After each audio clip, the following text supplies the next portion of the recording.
보통 말씀이 끝날 때쯤에야 좀 저희가 달궈지는데 이렇게 뜨거워진 상태에서 말씀을 이렇게 전하게 돼서 제가 되게 기쁘고, 찬양 인도해 주신 장로님, 또 기도해 주신 장로님 너무너무 감사하고, 또 수고해 주신 모든 예배팀들에게 감사를 드립니다.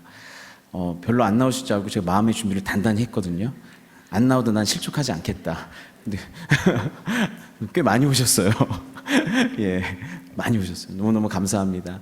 요한복음 오늘 말씀은 3장 1절에서 9절까지의 말씀입니다. 요한복음 3장 1절에서 9절, 저 한 절, 여러분 한 절 같이 교독합니다. 그런데 바리새인 중에 니고데모라 하는 사람이 있으니 유대인의 지도자라. 그가 밤에 예수께 와서 이르되 rabbi여, 당신은 하나님께로부터 오신 선생인 줄 아나이다. 하나님이 함께 하시지 아니하시면 당신이 행하시는 이 표적을 아무도 할 수 없음이니이다. 예수께서 대답하여 이르시되 진실로 진실로 내게 이르노니 사람이 거듭나지 아니하면 하나님의 나라를 볼 수 없느니라. 니고데모가 이르되 사람이 늙으면 어떻게 날 수 있사옵나이까? 두 번째 못된 이런 갔다가 날 수 있사옵나이까? 예수께서 대답하시되 진실로 진실로 내게 이르노니 사람이 물과 성령으로 나지 아니하면 하나님의 나라에 들어갈 수 없느니라. 내가 내게 거듭나야 하겠다 하는 말을 놀랍게 여기지 말라.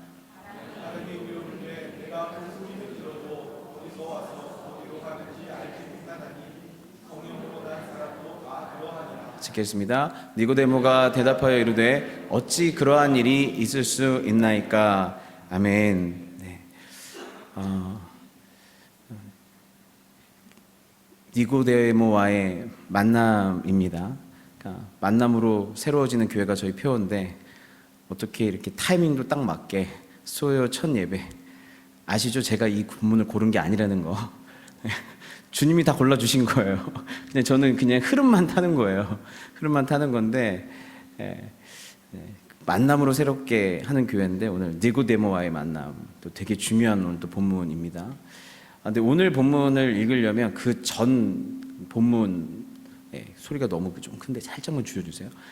그 전에 어떻게 연결이 되는지를 보셔야 되는데, 2장 23절에서 25절을 읽으시고 3장 1절을 읽으셔야 되는데, 6월절에 예수께서 예루살렘에 계시니 많은 사람이 그의 행하시는 표적을 보고 그의 이름을 믿었으나 예수는 그의 몸을 그들에게 의탁하지 아니하셨으니 이는 친히 모든 사람을 아시며.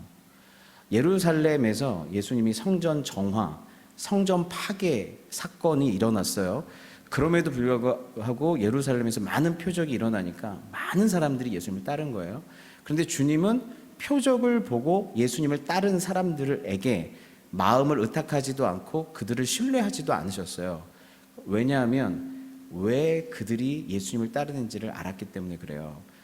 그래서 친히 모든 사람을 아시며 또 사람에 대하여 누구의 증언도 받으실 필요가 없었으니 이는 그가 친히 사람의 속에 있는 것을 아셨습니다. 사람의 속에 있는 걸 아셨고 그 친히 모든 사람을 아셨다고 얘기합니다. 그러니까 예수님은 사람 안에, 사람 속에 뭐가 있는지를 아시는 거예요. 어떤 동기, 어떤 목적으로 이야기를 하는지, 그리고 그 사람 속의 과거, 현재, 미래를 다 아시는 분이세요. 그래서 그 사람 속을 깊이 들여다보시고 꿰뚫어 보시다 보니까 의탁하지 않으셨다라고 얘기합니다. 예수님은 우리를 잘 아시는데 우리는 우리 자신을 잘 몰라요. 내가 나 자신에 대해서 잘 몰라요. 우리가 신앙이 성장하고 여러분이 성숙하려면 두 가지 지식에서 자라야 되는데, 한 가지 지식은 하나님을 아는 지식이에요. 그리고 동시에 다른 한 가지 지식은 내가 누구인지를 아는 지식이에요. 이 두 가지 지식이 자라야 건강하고 균형 잡히게 성장할 수가 있어요. 내가 무엇이 두려운지, 나는 어떤 부분에서 자꾸 넘어지는지, 나는 무엇을 회피하는지, 나의 강력한 상처와 동기부여는 무엇인지. 이런 노래 있잖아요. 내가 왜 이런지 몰라. 도대체 왜 이런지 몰라. 나이가 들어서도 계속 그런 노래를 부르고 있으면 큰일 나는 거예요. 나이가 들면 내가 왜 그런지는 알아야 돼요. 예, 내가 이렇게 화를 내는지. 예, 그게 안 고쳐졌어도 여전히 그래도 성숙하다는 건 왜 그런지는 알아야 돼요. 예, 그래야 뭐가 돼요. 근데 내가 왜 그런지를 모르는 거예요, 자꾸. 그래서 우리는 기도할 때 물어봐야 돼요, 예수님께. 아, 예수님 이런 분이시군요. 그리고 동시에 우리가 삶을 살아가면서 주님, 제가 왜 그렇죠? 왜 이 부분만 건들면 부르르 떨죠? 왜 이런 사람은 유별나게 제가 용납을 못하죠? 제가 왜 이런 부분에 있어서는 왜 이렇게 불안해하죠? 하나님, 제 안에 해결되지 않은 게 뭐죠? 제일 마음 깊은 곳에 있는 갈망은 뭐죠? 내 속에 깊은 것을 우리가 주님께 물어봐야 돼요. 왜냐하면 주님은 친히 사람의 속에 있는 걸 아세요. 그래서 베드로, 시몬을 딱 보셨을 때 예수님이 그랬어요. 너는 게바라 하리라 그러셨어요. 나다나엘을 보셨을 때 네 안엔 참 이스라엘이 있다 그러셨어요. 그리고 부자 청년이 저는 다 명령을 다 지켜 행할 수 있는 사람입니다라고 그랬을 때 아니, 넌 한 가지 부족한 것이 있다 그랬어요. 베드로가 주를 위해서 죽을 수도 있겠습니다라고 얘기했을 때 베드로에게 너는 날 부인할 거라 그랬어요. 예. 주님이 우리 깊은 속을 아시는 거예요. 니고데모를 딱 보셨을 때 주님은 뭘 봤을까요? 니고데모는 정말 대단한 사람이에요. 거의 완벽한 사람이거든요. 근데 주님은 니고데모를 봤을 때 어둠을 보셨어요. 네 안에는 어둠이 있다고 그러셨어요. 그래서 니고데모가 언제 등장하냐면 보시면 그런데 바리새인 중에 니고데모라고 하는 사람이 있었으니 유대인의 지도자라 그가 밤에 예수께 와서 이르되라고 돼 있는데 니고데모는 밤에 예수님께 오게 되는데 우리가 생각할 때 그는 절대로 어둠의 사람이라고 생각이 안 되는 사람이었어요. 왜냐하면 여기 1절에 니고데모에 대한 설명을 좀 자세하게 하거든요. 그는 첫 번째로 바리새인이었어요. 바리새인은 그 당시에 율법적으로 거의 흠이 없는 사람들이었어요. 완벽하게 철저하게 율법을 지켰는데 하나님 말씀을 지켰는데 그냥 모세의 오경 정도를 지킨 게 아니라 장로들의 유전이라고 해서 613가지나 되는 미슈라라고 하는 전통이 있어요. 그거는 어떻게 되어 있는 거냐면 248가지가 이렇게 해라고 365가지가 그러지 말아라는 거예요. 율법 플러스 613가지의 명령을 같이 지켰던 사람이 바리새인들이에요. 그래서 안식일을 거룩하게 지켜라. 여기서 끝나는 게 아니라 미슈라 전통이 딱 들어오면 안식일에는 뛰면 안 되고 어떤 건 들면 안 되고 몇 킬로까지만 걸어야 되고 뭘 먹으면 안 되고 디테일하게 11조를 해라. 그러면 미슈나 전통이 딱 들어오면 그냥 11조가 아니라 뭐 저희가 잘 아는 박하와 회양과 근처의 11조까지 바쳐야 되는 거예요. 그 정도로, 그러니까 율법을 지키는 정도가 아니라 넘치게 지켰던 사람이에요. 그래서 그 당시 바리새인들은요 엄청 존경받았어요. 심지어 애국자여가지고 불의하다, 말씀에 이게 합하지 않다, 목숨을 걸었던 사람이었어요. 니고데모가 바리새인 중에 바리새인이었어요. 그리고 니고데모는 부자였어요. 유대 전승이나 고대 문헌에 보면 니고데모의 가문 얘기가 나오는데 심지어 예루살렘에서 3대 부자 중에 하나였다라고 하는 속설도 있어요. 엄청 부자였어요. 그래서 나중에 니고데모가 예수님 돌아가셨을 때 자기가 장사 지내러 오거든요. 그때 모략과 그 유향을 100리트라, 그러니까 50근 이상을 가져와요. 그러니까 엄청 부자한 거예요. 예, 한 50근이나 되는 그 비싼 거를 가지고 올 정도예요. 근데 그 당시에는 부자는, 지금은 부자가 이렇게 존경을 안 받지만 그 당시에 부자는 하나님의 말씀을 잘 지켜서 하늘에서 복을 줘서 부자가 됐다고 생각했어요. 그래서 부자는 부러움의 대상이었 플러스 존경의 대상이었어요. 얼마나 하나님 말씀을 잘 지켰으면 이렇게 하나님이 복을 주셔. 그래서 저희 니고데모 엄청 부자였어요. 그리고 여기 보시면 유대인의 지도자라고 하는데 유대인의 지도자 중에 최고 지도자는 어디냐면 사내들인 공의회의 지도자여야 최고 지도자예요. 그 사내들인 공의회는 어떻게 보시면 되냐면 국회 플러스 대법원이 합쳐진 의결국이라고 보시면 돼요. 모든 유대인들의 정치, 종교, 사회에 어떤 중요한 입법을 하거나 사법을 하거나 아니면 어떤 종교적 결정을 할 때 다 사내들인에서 해요. 사내들인은 한 명의 대제사장과 70명의 지도자들로 구성되어 있어요. 장로 플러스 바리새인, 서기관, 바리새인, 서기관, 사두개인들 이렇게 해가지고 최고 지도자들이 모여 있는 곳이에요. 그 중에 한 명이었어요. 니고데모가 그런 사람이에요. 대단한 사람이죠. 예. 그리고 나서 그런데 또 거기 이름 중에 니고데모라고 하는 이름 자체가 헬라식 이름이에요. 그 당시에 헬라식 이름을 가졌다는 건 이 사람이 헬라 교육을 받았다는 뜻이에요. 그러니까 유대 교육도 철저히 받았던 바리새인이었는데 헬라식 교육까지 받았고 금수저고 유대 지도자예요. 유일하게 하나 남았어요. 이 사람이 이제 없어야 되는 건 딱 하나만 없으면 돼요. 싸가지만 없으면 돼요. 그렇죠? 이 정도로 다 있으면 그래 너도 인간인데 싸가지라도 없어라. 우리가 바라는 건 그거예요. 너무 비교가 되니까. 예. 근데 마지막에 이분은 심지어 싸가지까지 있어요. 너무나 겸손한 싸가지야 심지어. 왜냐하면 니고데모가 밤에 예수님 찾아올 때 니고데모가 사내들인 공의회의 의원 중에 한 명이 되려면 최소한 장로급인데 그러면 40은 넘었다는 거예요. 그리고 공부도 오래 하고 노학자예요. 그러니까 40에서 60세 사이로 봐요. 근데 예수님은 몇 살이에요? 막 30이 넘었어요. 그런데 막 30이 넘은 예수님을 저녁에 찾아왔어요. 보통 같았으면 불러야죠. 저 니고데모 어르신이 부르는데 좀 와주시겠어요? 그런데 본인이 직접 행차하셨는데 그것도 처음부터 머리를 조아리고 뭐라고 얘기해요? 랍비요. 당시에는 랍비 학교를 나와야 랍비인데 예수님은 랍비 학교도 안 나왔단 말이에요. 그런데 랍비요. 그리고 선생님 이렇게 얘기해요. 그렇게 대단히 잘나셨는데 심지어 뭐까지 있으셔요 지금. 대단한 성품까지 있으신 거야. 그래서 저희는 니고데모를 딱 본 순간 이분은 객관적으로 인간적으로 법 없이 살 뿐 플러스 누가 천국에 간다면 이분은 100% 천국 갈 것 같은 분인 거예요. 그렇죠. 이분이 하는 일 중에 하나라도 내가 있었으면 천국 갈 것 같은데 이분은 그걸 다 가지고 있어요. 선하게 살고요. 애국자고요. 부자인데 베풀 줄 알고요. 성품이 좋고요. 겸손한 성품까지도 갖고 있어요.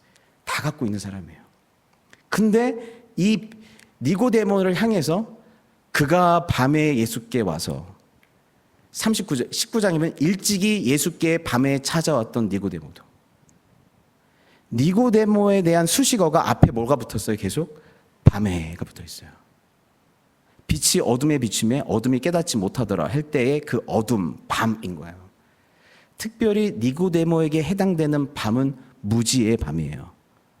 그렇게 똑똑한데 그렇게 다 가졌는데 그렇게 완벽한 사람인데 뭘 모르는 사람이다 이런 뜻이에요. 니고데모의 첫 번째 어둠은 무엇이었을까요? 니고데모의 어둠. 그리고 니고데모를 보면서 이 사람은 천국 갈 것 같아 라고 얘기하는 사람의 어둠이 있어요. 그건 뭐냐면 그렇게 아무리 탁월해도 모든 걸 다 가져도 잘 가지고 모든 행위가 다 완벽해도 그걸로는 하나님 나라에 갈 수 없다는 거예요. 예. 그래서 우리가 이 노래를 기가 막히게 배웠어요. 돈으로도 못 가요. 하나님 나라. 이게 다 지금 니고데모와 얘기하는 거예요. 돈으로도 못 가요. 하나님 나라. 힘으로도 못 가요. 하나님 나라. 벼슬로도 못 가요. 하나님 나라. 지식으로 못 가요. 하나님 나라. 잘생겼나 봐요. 어여뻐도 못 가요. 하나님 나라. 예, 또 뭐예요? 맘착해도 못 가요. 하나님 나라. 거듭나면 가는 나라. 거듭나야만 갈 수 있는 나라다. 그 모든 것으로도 절대. 그러니까 우리가 절대 속으시면 안 돼요. 이 땅이 얘기하는 인본주의가 얘기하는 아름다운 영화를 보고 아름다운 인간의 정과 애정과 가장 아름다운 인간의 어떤 모습들을 보면서 이 정도로 사랑하면, 이 정도로 선하면, 이 정도로 애국자면, 이 정도로 의로우면 하나님 나라 갈 수 있겠다. 그렇지 않아요. 그걸로 못 가요. 그걸로 간다고 여러분이 믿고 있다면 누군가가 그는 지금 어디에 속한 거예요? 어둠에 속해 있는 거예요. 이게 첫 번째 어둠이에요.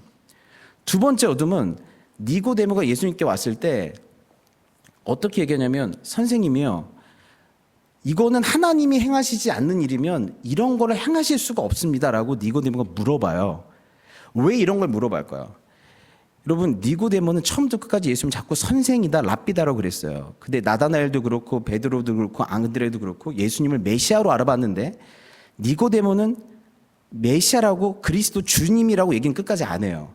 그런데 이렇게 찾아온 이유는 예수님이 메시아일까? 이게 궁금해서예요. 이분이 정말 메시아일까? 궁금해서 물어본 거예요.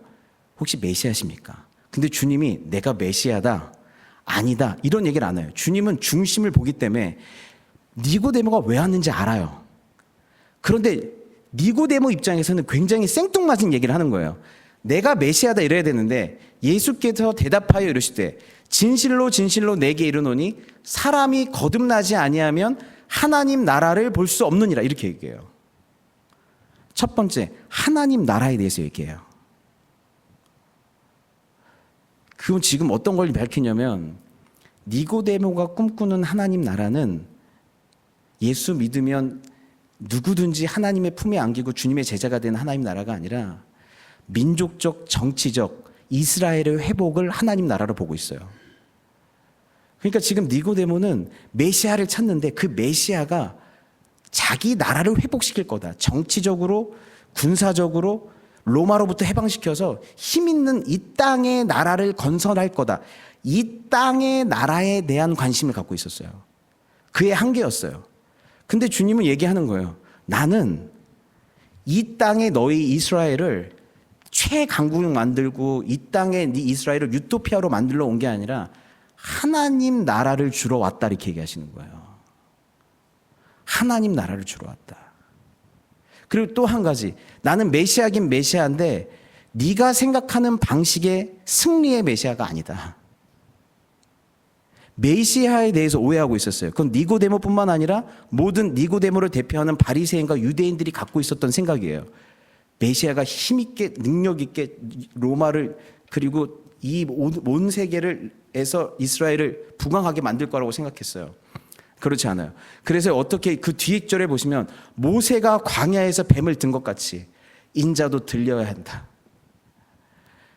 모세가 광야에서 불평불만하다가 결국에는 하나님이 뱀으로 사람들을 처형하고 계실 때 불뱀을 들었더니 불뱀을 바라보는 사람들이 다 다시 살아났어요. 죽지 않았어요. 그 얘기 뭐예요? 그 저주의 노뱀이라고 하는 건 저주의 불뱀인데, 예수님이 저주를 받아 예수님이 십자가에 매달려 죽으셔서 그 예수님을 믿고 바라보는 자에게 구원을 주겠다는 뜻이거든요. 전혀 다른 방식인 거예요. 내가 거기에 달려야 된다. 근데 거기에 달려야 예수님이 들리는 거고 우리가 들리는 거예요. 그게 죽는 건데 그게 들리는 길이에요. 이게 참 성경 안에 언어 유희가 많은 거예요. 들리는 일이에요. 그를 믿는 자마다 영생을 얻게 하려 하심이라. 하나님이 세상을 이처럼 사랑하사. 여기서는 나중에 니고데모가 충격을 받을 거예요.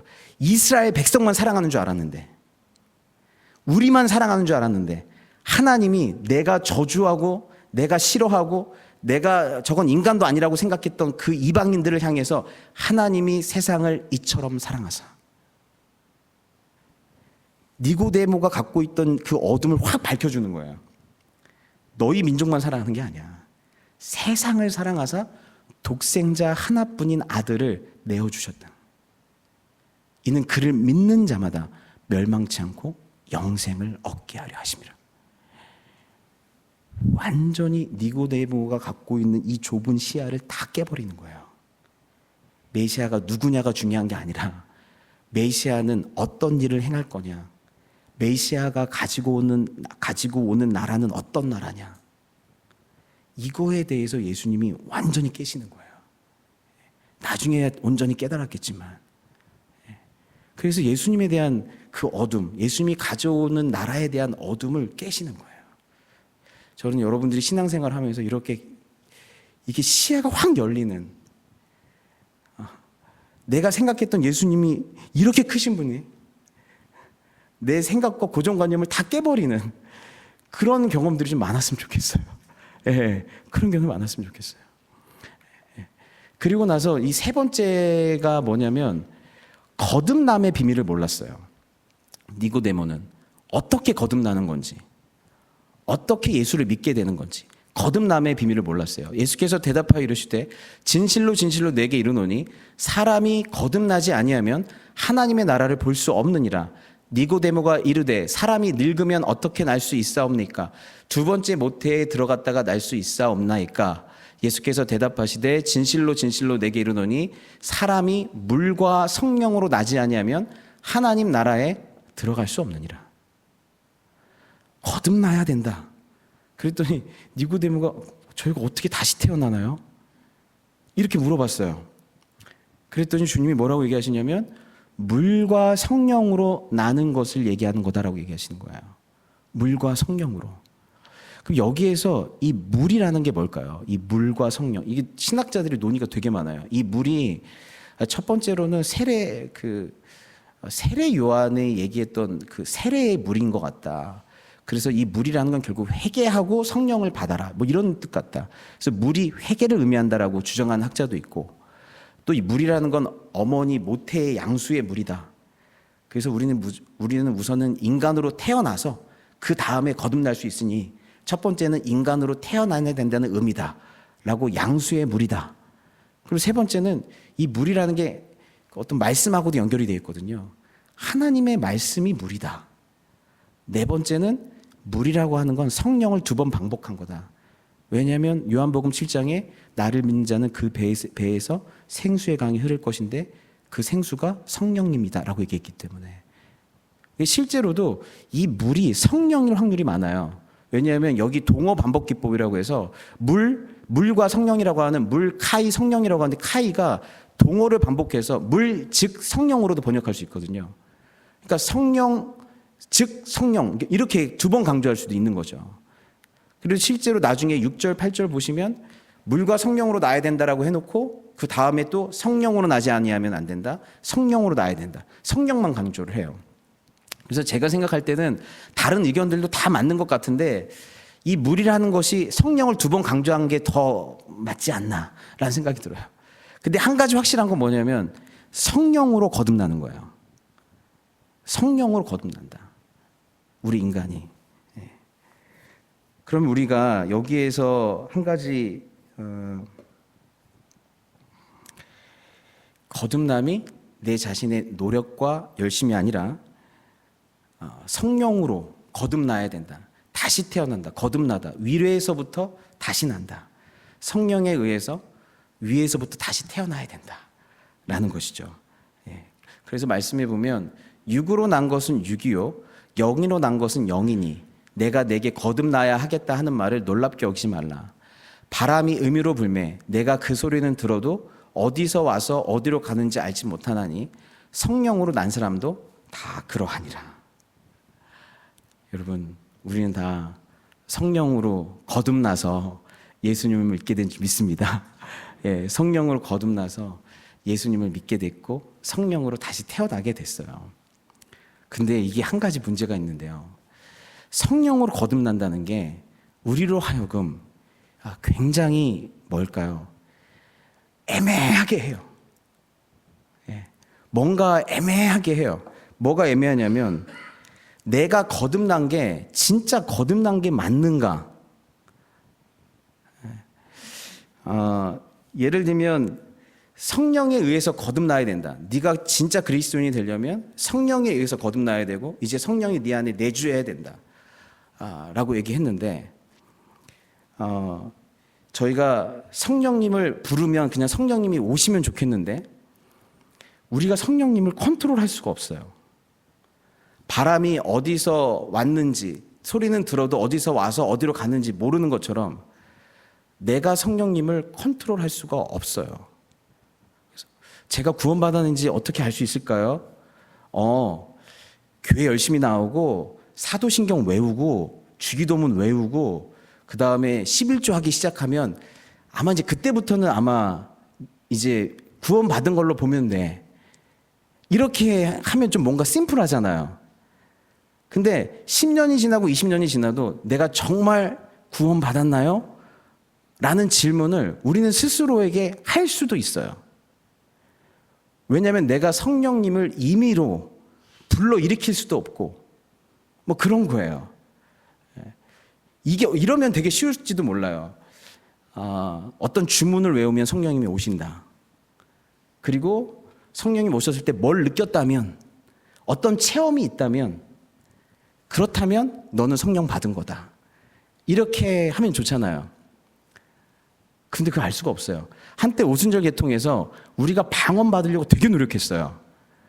왜 우리가 이렇게 방언 받으려고 노력했죠? 방언을 하고 싶은 것도 있었는데 그때 오순절에서 주장했던 건 뭐냐면 방언을 했다는 게 구원받은 증거라고 그랬어요.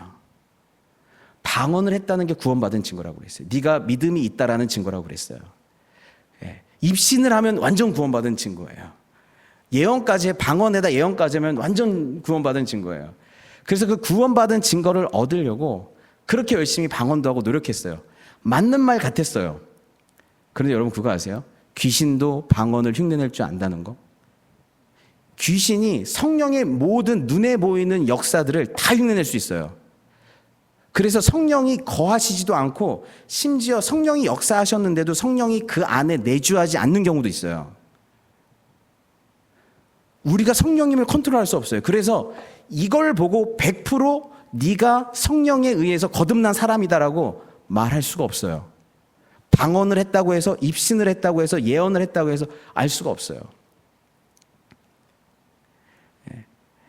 내가 예수님을 믿잖아요. 내가 예수님을 믿잖아요. 근데 그 믿음이라는 것도 되게 애매해지죠. 그리스도인들, 그러니까 여러분 아시겠지만 이슬람교는요, 오히려 좀 심플해요. 이슬람교는 그냥 그 뭐랄까요, 이슬람교에 한 5가지 기둥이 있어요. 그래서 알라 외에 신이 없으며 무함마드는 그의 예언자다라고 신앙 고백을 하고 하루에 5번 메카를 향해 기도하고 가난한 자에게 자선 기부를 하고 라마단 금식을 하고 메카 순례를 하면 한 5가지 정도 하면 웬만하면 얘는 알라의 사람이에요. 그러니까 뭔가 내 쪽에서 어떤 행위를 하면 구원 받았다라고 하는 인증을 딱 받으면 좋겠는데 기독교는 그게 아니에요. 성령에 의해서만 거듭날 수 있고 그리고 성령에 의해서 거듭난 사랑의 유일한 증거는 믿음인데 그 믿음도 진짜 믿음인지 가짜 믿음인지 항상 깨어서 분별해야 돼요. 어떨 땐 진짜 믿음 같고 어떨 땐 가짜 믿음 같아요. 그러면 우리 안에 이런 생각을 하게 됩니다. 그럼 목사님, 구원을 얻기 위해서 우리가 할 수 있는 일은 없는 거 아닙니까? 우리는 아무것도 할 수 없고 그냥 성령께서 바람 불기를 기다리고 그리고 나서 우리에게 믿음 주시면 아멘으로 받고 그리고 그것도 누구한테 불지 언제 불지 모르니까 그것도 약간 로또 맞듯이 그렇게 붙는 거고 그래서 하나님 앞에 섰을 때 난 진짜 로또를 받았구나. 난 진짜 성령께서 역사했구나 라고 생각하면서 우리가 아무것도 할 거 없이 그렇게 서면 되는 거 아닙니까? 라고 체념할 수도 있어요. 구원은 전적으로 하나님의 소임이고 오직 성령에 의해서 거듭나는 거라면 우리가 할 수 있는 것은 아무것도 없다라고 체념할 수 있을지도 모릅니다. 하지만 우리의 구원이 성령에 의해서 내 힘과 노력이 아니라 성령에 의해서 하는 것이라고 한다면 우리는 첫 번째 자유함을 얻을 수 있게 되는데 그것은 여러분이 어떤 노력과 애씀을 통해서 누군가를 전도하고 누군가를 위해서 기도하고 할 때 그게 전적으로 여러분 책임이 아니라는 거예요. 여러분이 누군가를 위해서 열심히 노력하고 할 때 내가 능력이 부족하고 노력이 부족해서 이 사람을 못 바꿨다 이렇게 얘기할 필요가 없는 거예요. 그때 누가 역사해야만 성령께서 그 사람을 바꾸는 거예요? 성령이 역사해야만 그 사람을 바꿀 수 있는 거예요. 그러니까 우리는 어떻게 해요? 우리 안에 자유함이 생겨요. 그리고 또 한 가지는 주님의 성령이 바람 같기 때문에 언제 어디서 어떻게 불어올지 몰라요.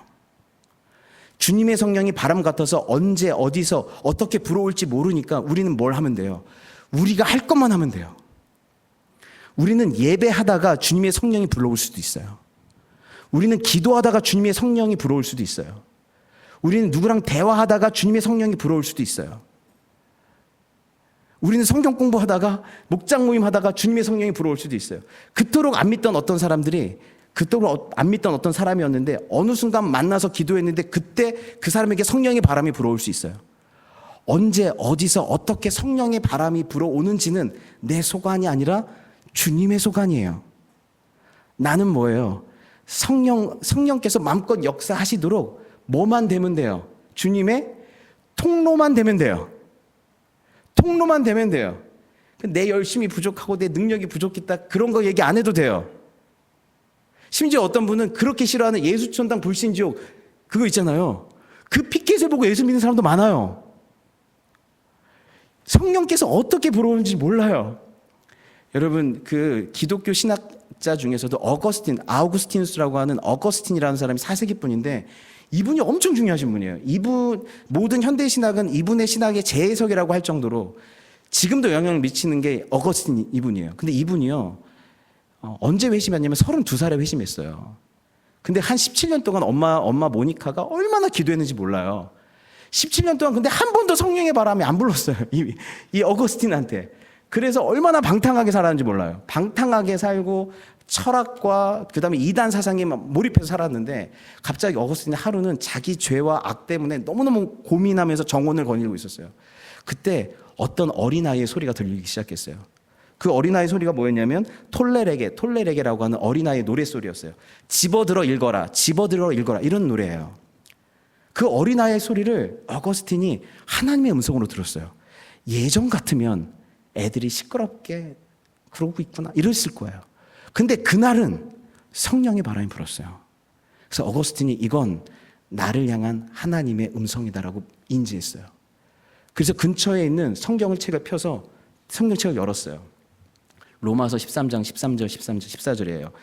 낮에와 같이 단정히 행하고 방탕하거나 술 취하지 말며 음란하거나 호색하지 말며 다투거나 시기하지 말고 오직 주 예수 그리스도로 옷 입고 정욕을 위하여 육신의 일을 도모하지 말라.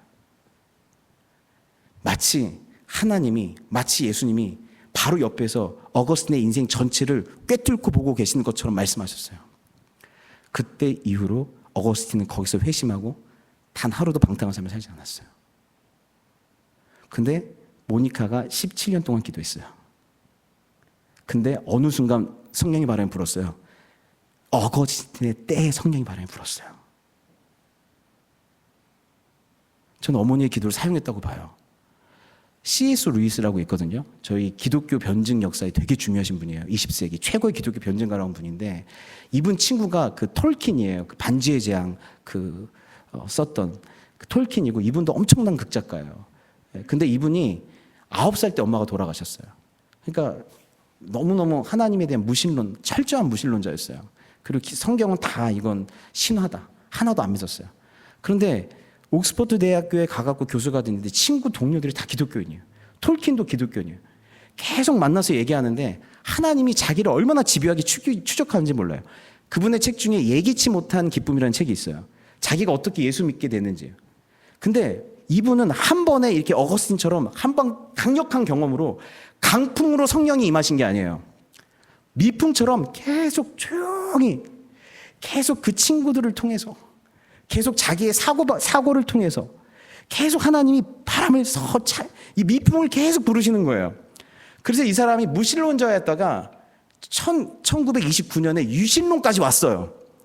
유신론까지 왔을 때 이 사람이 뭐라고 얘기했냐면 나는 그때 가장 주저하며 신 앞에 무릎 꿇은 회심자였다고 그랬어요. 가장 주저하면서 유신론까지는 인정해 드릴게.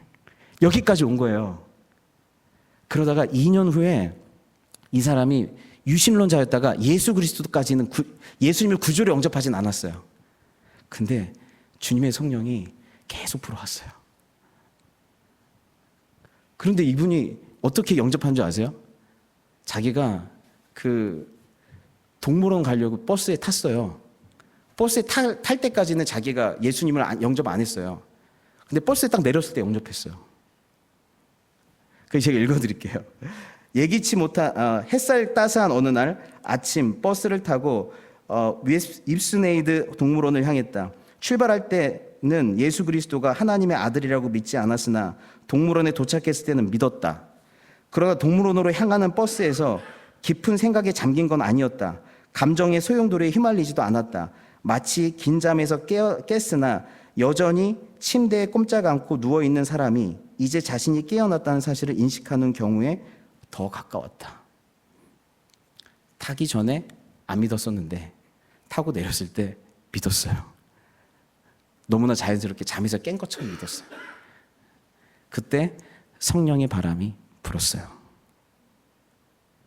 저는 성령에 의해서만 거듭날 수 있고 참된 공동체는 성령에 의해서만 가능하고 참된 예배도 성령에 의해서만 가능하다라고 하는 게 우리를 얼마나 겸손하게 하는가.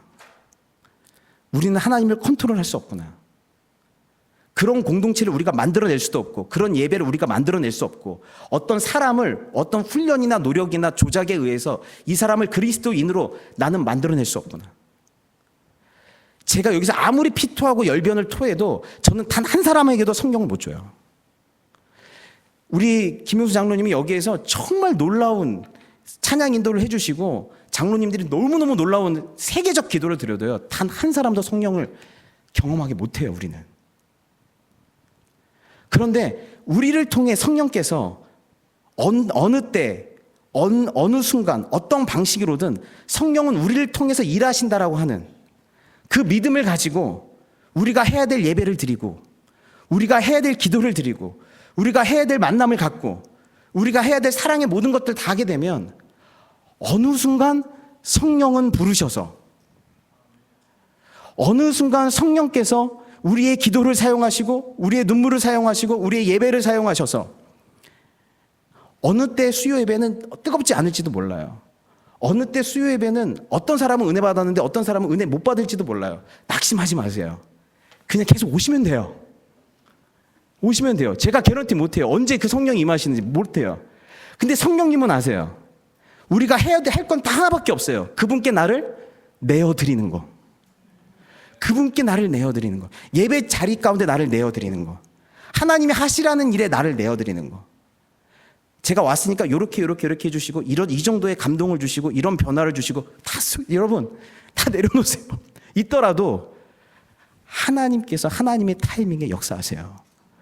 그래서 우리가 해야 될 건 더 자유한 마음으로 하지만 더 열린 마음으로 성령님 지금 내가 여기 있사오니 제가 여기 나왔사오니 역사해 주옵소서.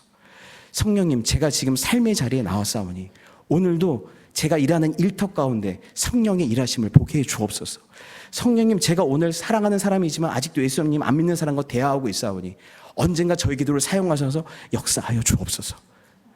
그렇게 마음껏 성령이 역사하실 수 있는데 그럼에도 불구하고 여러분 마음껏 자유하면서 결국 하나님이 하셨다라고 고백하는 그런 성령의 공동체가 되는 저와 여러분 다 되셨으면 좋겠습니다. 아멘. 우리 같이 기도했으면 좋겠습니다.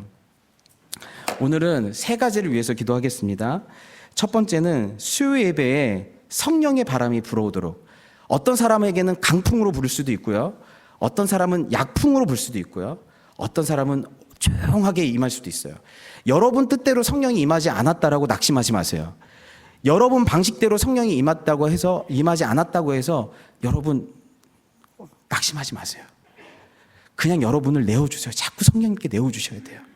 이 수요 예배가 우리를 주님께 내어드리는 시간이 되셔서 성령께서 마음껏 역사하시는 수요 예배가 되기 위해서 첫 번째 기도하고 그 다음 기도는 아직도 돌아오지 않는 영혼들을 위해서 우리가 기도하고 그 다음 기도는 우리 교회의 모든 예배와 목장 모임과 성경 공부와 기도와 그 모든 것이 성령이 역사하시는 통로 그리고 무엇보다 내가 성령이 역사하시는 통로가 되게 해달라고 여러분 기도했으면 좋겠어요.